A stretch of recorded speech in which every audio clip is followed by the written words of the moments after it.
Good morning, Bobby, and good morning to all of you who are tuning in for the This Is Gravel DK live pre-registration show. Why are we here so early? Because, Bobby, there's something very important going on today. I got cinnamon rolls. Yes, cinnamon rolls is the important thing we're all here to do. No, it's Dirty Kanza registration, and hopefully people are at their computers anxiously awaiting for 8 a.m. Central Standard Time to hit so they can get themselves signed up for Dirty Kanza and enjoying a cinnamon roll. Did you get your cinnamon rolls ordered in? We're still looking for a delivery service in Emporia. Thanks for joining us. I'm gonna have fun. Absolutely. Once Bobby here gets woken up and the coffee kicks in and the sugar rush, and there we go. So, thanks for joining us today. We want to talk all things Dirty Kanza registration, as much things Dirty Kanza as we can, and hopefully answer any questions that you have. We'll definitely be encouraging you all throughout the show to send in your questions. Bobby will be scanning, and producer Matt will make sure to cue us in and get your questions answered. We want to make sure you're prepared and ready to get signed in today. Yeah, last year was pretty crazy as quickly as it sold out. I mean, I had within 30 minutes to an hour, I had friends texting me on the phone, how can you get me in, how can you get me in? And for the first time ever, I truly didn't know how to help get them in. I think I even asked you, is there anything I can do? You're like, no, we're truly sold out. And I was like, yeah. Okay, I guess we're going to start watching the wait list for the next few months. And yeah, so the jump from 2015, I think it took just over 24 hours, maybe somewhere around 30 hours, so over a day to sign up. And then in 2016, everything was sold out in a matter of a couple hours. And this year, I'm putting the Vegas odds with an over-under at 60 minutes. And so weigh in with your thoughts. Will it take an hour or will it take more or less? So it'll be interesting to see how quick. The short story is, though, is that it will go fast, and we don't want you to be caught out. So we've tried to communicate all along for some time now that you need to be ready to go at 8 a.m. Central Standard Time. Morning, Kurt. How are you doing out there? You got the chamois butter ready?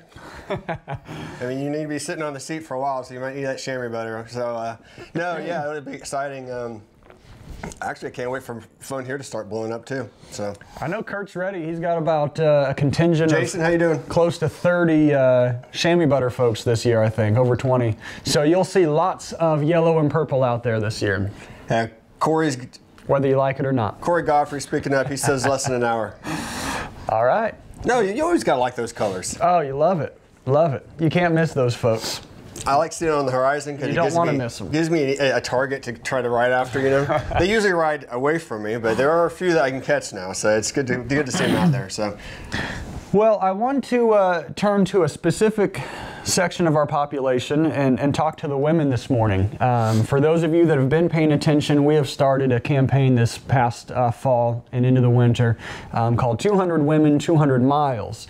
And we have explained some of that, but I want to take a moment to just kind of re-educate people what that is about, because as the name would imply, we are aiming to see 200 women riding our 200-mile feature distance. But more than that, this initiative is about getting more women riding bikes, period. Not just in the Dirty Kanza, not just the 200-mile distance. We offer a 100, a 50, and a 25. So there truly is a distance of all abilities. But there's a lot of reward, and so we want to see women taking cycling up as a lifelong hobby and having as much fun as a lot of us fellas are doing. Absolutely. I was pretty excited this year. For the first time, my wife Carrie has signed up for, it's the Land Run 50, but it's the lead-in to her DK experiences. Absolutely. And I'm pretty excited about that. Just absolutely, the fact that she's ready to get up and start riding, and yeah, be exciting. It's not just riding. I mean, there's riding, 10, 20 miles around town, but the commitment to actually take that riding to the next level and sign up for an event, that's pretty cool. Right, yeah, step out of your comfort zone. There are some things that'll make life a little bit easier for you. Find a group. Right here in Emporia, Kansas, I can speak to our Babes on Bikes group, and there really is strength in numbers, and those women can encourage and educate and motivate you as well, and make the whole experience a lot more comfortable, because we know it can be intimidating to jump into an activity like riding bikes, and especially riding gravel, which adds that extra layer of difficulty. Yeah, well, you've been to a few of these mass starts, and just they make me nervous. Any of the mass starts do right now. Even the smaller races, you get 100 people together and you say go, and you're all on bicycles and you're leading out on a little 2-lane gravel road. I mean, yeah, it's a little stressful there too. So yeah. So what does this mean for you ladies is that we have secured 200 spots for the gals. And if you go to the bikereg.com page, if you've seen it already, you'll see the women broken out separately with 200 reserved spots. If the women come out and support like gangbusters, we'll certainly move that number up. We're not going to limit you to that. If you can sign up quicker than the 800 spots available for the open general public and the rest of the fellas, then we can manipulate those numbers a little bit. So again, just like open registration, those 200 spots for the women, I'm really excited. I think they're going to go fast, and you don't want to sit on the fence debating this. Yeah. Derek, good luck. You'll get in. Just be ready. Have Bike Reds up and ready, buddy. So with that, as we watch people rolling in, I think producer Matt has a wonderful little video that we'd like to show you. This is Emporia's own Connie Carr, and this is a little bit about her story of how she moved from a spectator to jumping in and riding along with us. Enjoy. Hang on, I gotta get it out of my system.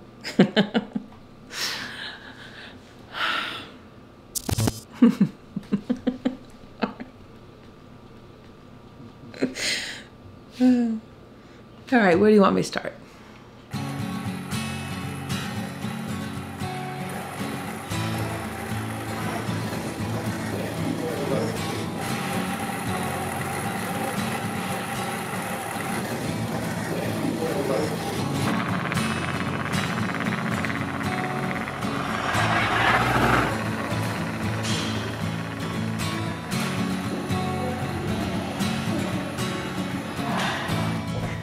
I don't draw attention to myself. And for what reason, I don't know. I'm comfortable being supportive of everybody else. When it comes to my kids, I will fight to death for them. Ashley was 3 when we had Jacob. He was a trauma birth, so we was life flighted to Wichita. He was born, and early he was only 4 pounds. He wasn't using his left side. So we took him in, all the tests, and they told us he had cerebral palsy. He fell down sometimes that you knew it broke his kneecap because he hit so hard. And to watch your baby fall and fall and fall and not go get him, pretty dang tough. And I remember a friend of mine saying, what are you doing? I said, if I help him now, he'll never be the man he needs to be. He's got to figure it out. And he did. I had to give everything I possibly could to help him become the man he needed to be. And have every opportunity I could give him to do that, no matter what the sacrifice was.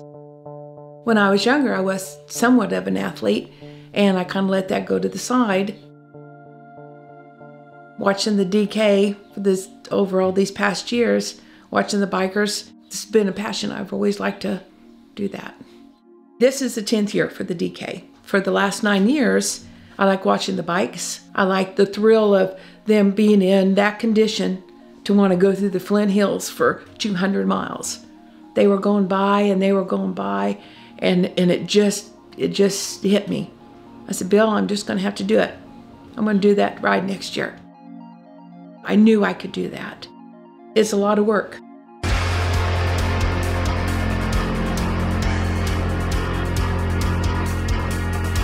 So I started training. You know, you do Zumba, you do workouts, you do spin.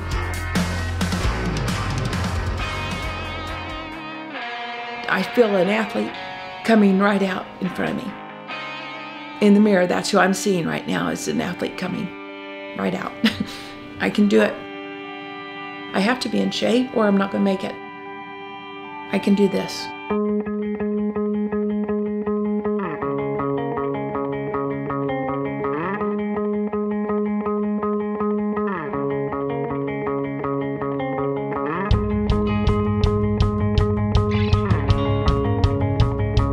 It feels pretty amazing to be with athletes that have done it successfully.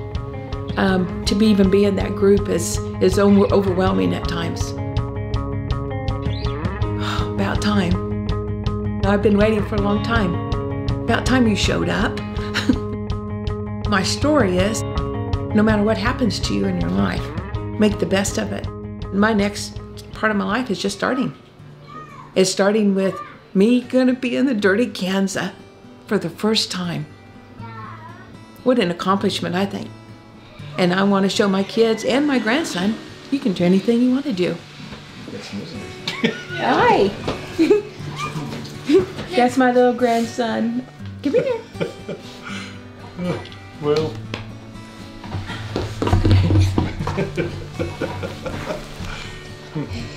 Hi, sweetie. I want to finish the DK in my 10 hours allotted time. Might be to the minute. It's been on my bucket list for years and years.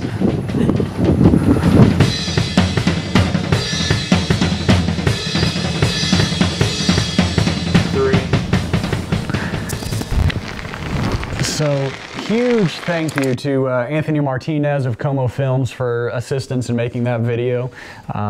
It just really motivating, really inspiring, and we were able to see Connie and the other day, and I know she's coming back for another round of Dirty Kanza this year, so good to have her back. I actually helped her get registered last night. Yeah. It's the first time I met her, so that was cool. Looking at the comments, lots of first-timers tuning in. Super appreciative that you're tuning in and watching. Trying to learn all that you can, and hopefully you get in for your first Dirty Kanza. Yeah, if you got any questions about, even just about Emporia, or the Dirty Kanza, let us know. Type them out, we'll answer them as we go.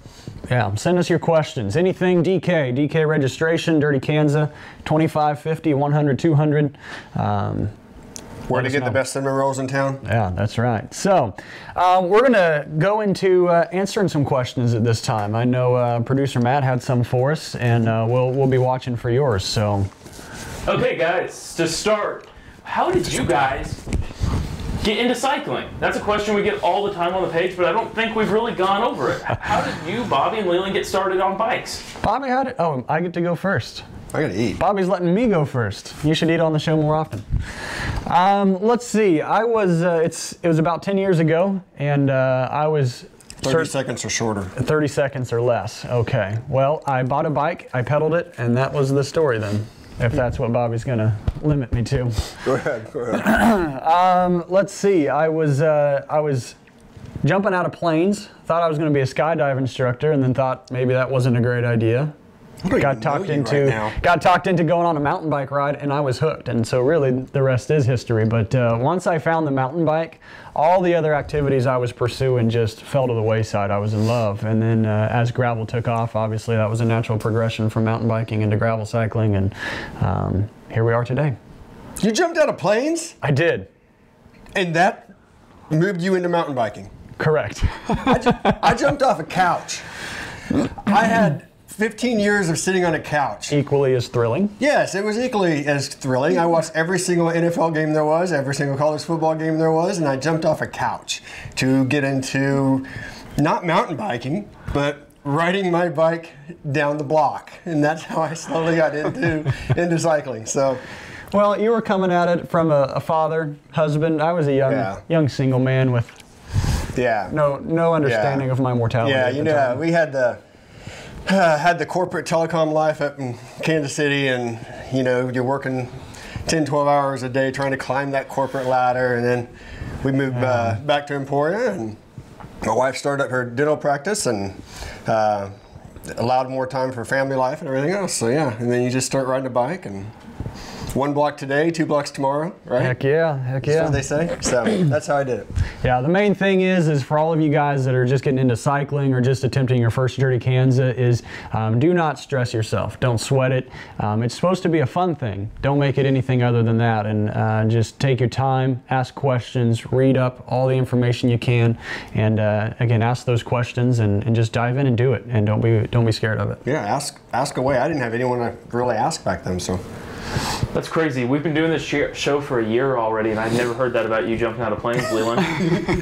Chris Bain asked us, where do we stay in Emporia? Lodging questions. That's kind of a tricky question. Yes. So I will address that here, but I want to start by telling you, if you go to dirtykanza.com and look at our blog, we've got a post called Know Your Lodging Options, and we've shared that out on social media and through our email blasts. But there are 5 steps to finding lodging in Emporia. Step 1 is to search the hotels. If you go to visitemporia.com, that's our local Convention and Visitors Bureau website for the city, they have a lodging page which lists all of the hotels, and there's 10 to 12 hotels in town. And so that's your first step. The second step would be the ESU dorms. Emporia State University opens up their dormitories for our riders to stay in. They've opened more rooms than ever this year, and that registration will go live on Tuesday, this coming Tuesday the 17th. And so that link is also on that blog post, so you can bookmark that page in advance and be ready. Let's see if I can remember them in order. Number 3, camping. RV and tent camping. There are a couple options in town. Emporia RV Park will take reservations, a great spot outside of town. And the Lyon County Fairgrounds are opening up their space for RVs and tents. Number 4, homestays. A lot of Emporians are opening up their homes and are welcoming people to stay with them. We encourage those folks to list their homes on Airbnb.com and Vrbo.com, so I'd encourage you to look there for homestays. Usually a great way if you're coming with a big group to find a home and cram a bunch of people in and kind of couch surf for a really good rate. And then last but not least, we don't want to see you outside of Emporia, but if none of those options are available or suit your needs, there are outlying communities within a 30 to 45 minute drive that have lodging opportunities as well. And you'll just have to do a little bit of Google searching to find those. So a little bit of work to do, but there is space out there for you. Another question coming in. Some people hoping for the same route as last year. When do you guys release route information? Yeah, so, you know, I don't want to get myself in trouble with Jim, but the route will largely be the same. We'll make mention that there will be some subtle changes, but those will be more to address some logistical concerns and not route alterations, so to speak, in terms of going in a different direction. And so those that have participated last year will be mostly familiar with the route again this year. Search Strava. Yeah. Now I will say, did we go on Nation Ranch last year? Help me out, Bobby. No. Okay, so I think we stay off of private roads, and so happy scouting. Yeah, yeah. Go find the biggest hill on someone's Strava from last year and go have fun. Roger Williams hoping for dry roads and favorable winds on race day. Roger, we always hope for that. Come on, and Roger. I gotta say, after doing 4 of these, I'm not sure what a favorable wind is. Sometimes, you know, you see the weather forecast and you see 5 miles an hour out there. You think, all right, man, I'm gonna fly today. Problem is, when the wind's going 5 miles an hour and you're going 15 or so, then you have 10 miles of wind in your face, it feels like. So, Yeah. Well, I mean, the route is a circle, so you're going to have a headwind at some point. yeah, it comes around. And you know, I don't know. I think I'd rather fight the wind in the first half and have cruising home. But wind, yes, you're going to have wind. Yeah. But, and you know what's really demoralizing? I think there's a couple things to think about. Last year, folks had that headwind coming home. Sorry. And that was pretty much torture, coming back for 100 straight miles back into a headwind. But if the weather is hot, if the temps are high, and you're getting out there and you think, oh great, just get to this next checkpoint and then I've got this tailwind behind me, and you have no air moving over your body and you will bake in the oven. Yeah, so you think the tailwind is going to help you, and it is going to fry you. you know, real brief. I know, but real brief. There was a ride last year, and I fight 80 miles into it, and I was so looking forward to that last little 10 miles with the wind, and that last 10 miles cooked me. Oh my gosh, it was so slow. So, one more question here. Look at Bobby Thomas. Brown, Cool Daddy, Slick Breeze from Dynamic Disc asks, tube versus tubeless, which is best for Emporia gravel? We're not going to get in on a full-on debate Tubeless. with this. What do you guys use? tubeless. There you go. Tubeless. Easy. Tubeless. Gravel City Adventure and Supply Company, Adam will set you up. It's a no-brainer. That's simple. Next question. How about good training rides for races leading up to DK? Paul Peterson asked that. I think you guys have some on your site. So rides, you can come to Emporia, Kansas anytime throughout the year, and on dirtykansapromotions.com we have a list of routes for you to ride. They're amazing routes, and when you complete the route, upload it to Black River tracking app, come down to Gravel City, and you even get a sticker for your accomplishment. How about that? You can always holler at someone local also. Thomas, we love you too. Okay. Okay. Great questions. Thank you. Yep. Moving on. You want us to talk more? Yeah, let's go into the why do you DK? Why do you DK? Why do you DK? Well, I have ridden Dirty Kanza once and loved every second of it. And it's kind of hard to explain to those that don't get it because it is a lot of pain and suffering. But it is also hugely rewarding. But more than that, more than just the personal reward of making that accomplishment, all of the people that you meet, the community behind it now today, Dirty Kanza is it's just a big old family reunion. So tons of fun to come here, hang out, ride your bike, change your life, get inspired. Yeah, it's a day of playing with family and friends and being with family and friends. And even as a rider out there, I'm always wondering how my other friends are doing out on the course. And when I pull in a checkpoint, asking about have you seen this guy? Have you seen this person, this girl? So yeah, no, it's a day of fun. And why do I personally DK? And that's because I love the personal challenge. I like starting a race. I don't know if I can finish. Yeah. I mean, well, producer Matt was able to catch up with some locals the other night, and he was able to ask them why they DK, and we'd love to hear from them and get some other perspectives.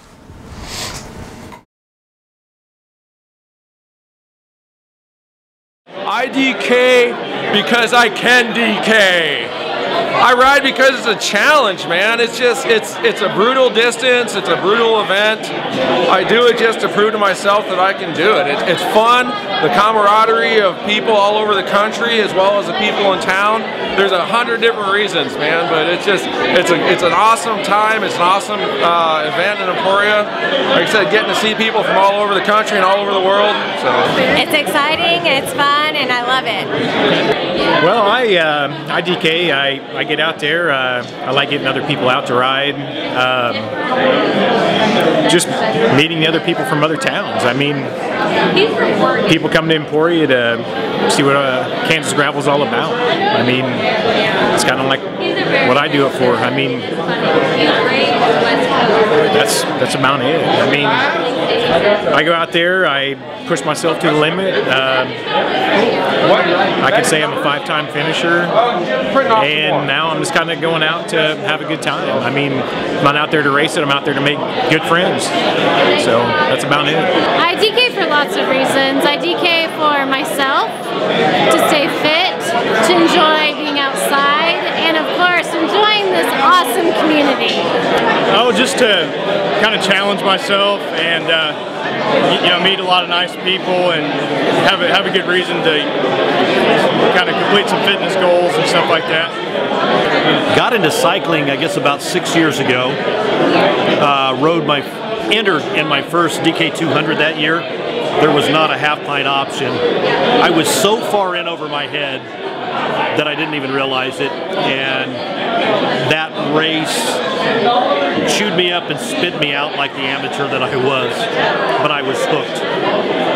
Love getting out on the Flint Hills, the openness, but I think more importantly is it introduced me to a whole new circle of friends that I never had before, and just great people. And so the more and more that I hung around these people, the more I biked, and the more I was into it. I guess the DK is just, for me, kind of a culmination, celebratory type event for all the miles that we put in during the course of the year. And can't imagine life without it now.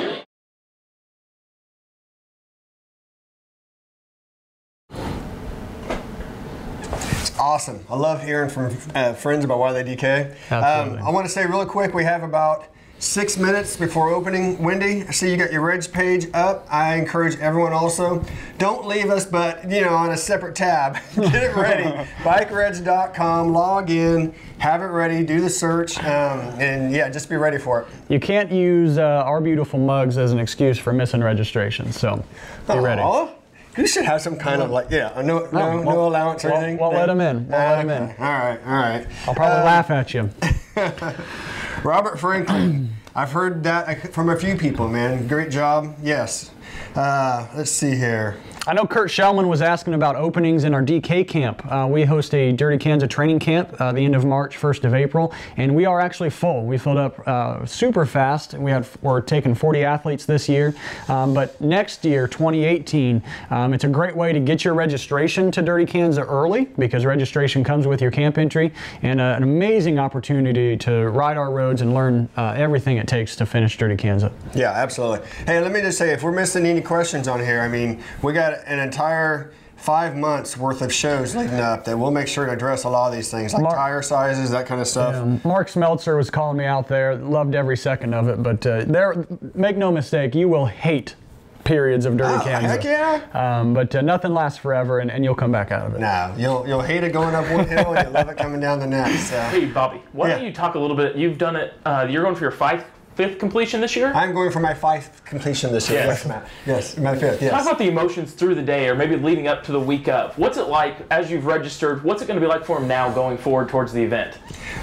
From now going forward towards the event, you're going to experience a couple months where you're going to feel like you have a long time ahead of you to get ready for it, and guess what? You do not. So it's going to sneak up on you fast, and this is not a cram session kind of deal. You do not want to wait until the middle of April if you're going to be riding the 100 or the 200, because you want to have a decent day out there. So, ride as much as you can. I'm not going to say you got to ride 200 miles a week, but, get out there and just ride your bike. Get consistent on the bike. So, as far as emotions, man, my biggest emotions are during the race itself. I can make myself laugh, I can make myself cry, I can make myself feel like Rocky coming up a hill. So your emotions go everywhere, and you just got to remember that whatever you're feeling, you got to finish. Yeah, for those of you that are not criers, you will not understand why you are crying at the finish line. You're like, what is wrong with me? And you can't explain it, but it is just every emotion coming out of you at once, and you can't stop it. Yeah, the route they have right now, you come out from underneath that bridge, underneath I-35, and by the time you exit that bridge, you start hearing the music downtown, you'll start hearing other riders' names being called, you hear the cowbells ringing, and you're going to get a boost of adrenaline right there and coming down that chute. So I really can't explain it. It's really awesome. Jeff Brandhorst was asking about bike reg and if they're prepared to handle the storm of registration this year. Yes, they've got 4 staff on standby for us if we need. They've also upped their server capacity. Hopefully there's no lag time, and you should have no issue getting in this year. Having said that, they are also great at addressing issues if issues should pop up. So yeah. About 3 minutes till the page opens. 3 minutes to go. Martin Meyer asking about the personal assistance rule issue. I guess we've got a couple quick minutes. Read the rule book first and foremost. The Rider's Bible is on our website in multiple locations, dirtykanza.com. It will tell you all the information about the event, including all of the rules which govern fair play. And Dirty Kanza is still primarily a self-supported event. The only place you can have your support crew is at the official checkpoints. You cannot have a crew on course. Now, if you happen to roll up to a farmer's house, a ranch house, and they've got a garden hose going, by all means, top yourself off. But you cannot have a personal support crew vehicle meet you anywhere outside of a checkpoint town. Pretty simple. I'm going to let you talk on that one, so. Pretty easy. I will say the locals out there in the farmhouses, most of them love to have you use their hose. Really supportive. So. Yeah, absolutely. Thank you, Kurt, for tuning in and watching. Aw, that's nice. I just saw that. I didn't see that a little bit ago. 2 minutes, folks, according to our watches. Now, these are not the official Geneva time or whatever. I don't know. What is time? I have no idea. Is there an official world clock Time is somewhere? relative. All right, we're not getting into this existential. Existential? Wait, let me Google that. Nonsense. You start using words this little brain doesn't know about, and it's early. Our couch is available to rent. Unfortunately, my house, I've downsized and it's tiny, and I've got no room for anybody. Yeah, you got a wide open basement. Well, you could unroll a sleeping bag. I'll make no commitments until speaking with my wife. I'm a quick learner. And beds available if they want to shoot video on the day of the race. If you're willing to work for Matt Fout, producer Matt, he'll let you stay, but you've got to give up your riding and pick up a camera, it sounds like. I'm still trying to figure out how to spell existentialism. I'm sorry. And I got distracted. Moving on. Okay. We are 8 o'clock on my phone. Thanks, Jason. Jason must be married as well. He gets it. I don't get it. We are 8 o'clock on my Whoa, whoa, whoa. There's a lag. All right. Hopefully you guys are logging in right now. Jason says it's open, so make sure you're getting registered up. 8 a.m. Central Standard Time. Get yourself signed up. So with that, we've addressed all the questions. Thank you for tuning in. Producer Matt's got one more for us before we sign out. Hey, thanks everybody for watching. Remember, we come back with This is Gravel starting February 1st, so tune in for that. Yeah, be sure to watch This is Gravel this year. We're really excited to bring you lots of live event coverage, hopefully. The more events we can get to, the better, and we'll bring those to you. And hopefully lots of fun shenanigans with my partner over here. Thanks, everybody. All right, have a good day.